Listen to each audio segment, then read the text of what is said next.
When we think about leadership, our minds usually jump to things like strategy, vision, maybe even authority. But what if the most important piece of the puzzle, the thing that makes all of that other stuff actually work, is something way more, well, human? What if it really all comes down to connection? Today, we're going to dig into this really powerful idea that puts relationships right at the center of what it means to be a leader. Okay, this right here, this is the core idea of this whole explainer. It's the one big thought that everything else is going to build on. So before we dive into any models or methods, let's just let this sink in. Great leadership, the kind that really makes a difference, it starts and ends with how strong our relationships are.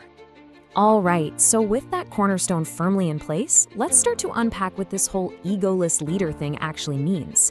And the biggest clue is right there in the title. The number one rule, it's not about you.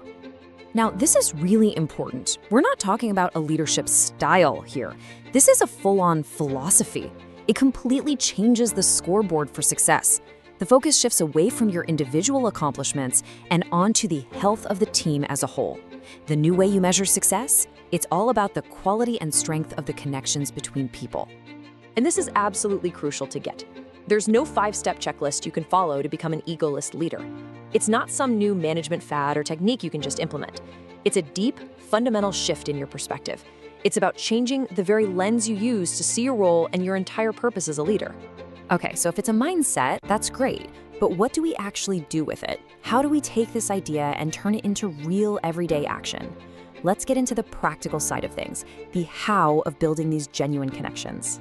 At its core, it really boils down to these 3 pillars. And notice the words here, they're all action verbs. You don't just wait around for trust to appear. You have to actively build it. You don't just put people in a room and call it a team. You have to intentionally foster a spirit of real collaboration. And you don't just demand respect. You show it, day in and day out. And here's the million-dollar question, isn't it? I mean, these 3 pillars sound fantastic in theory, but we all know that in the real world, building trust and fostering collaboration can be incredibly tough. So how do we bridge that gap from knowing what we should do to actually being the kind of person who can pull it off?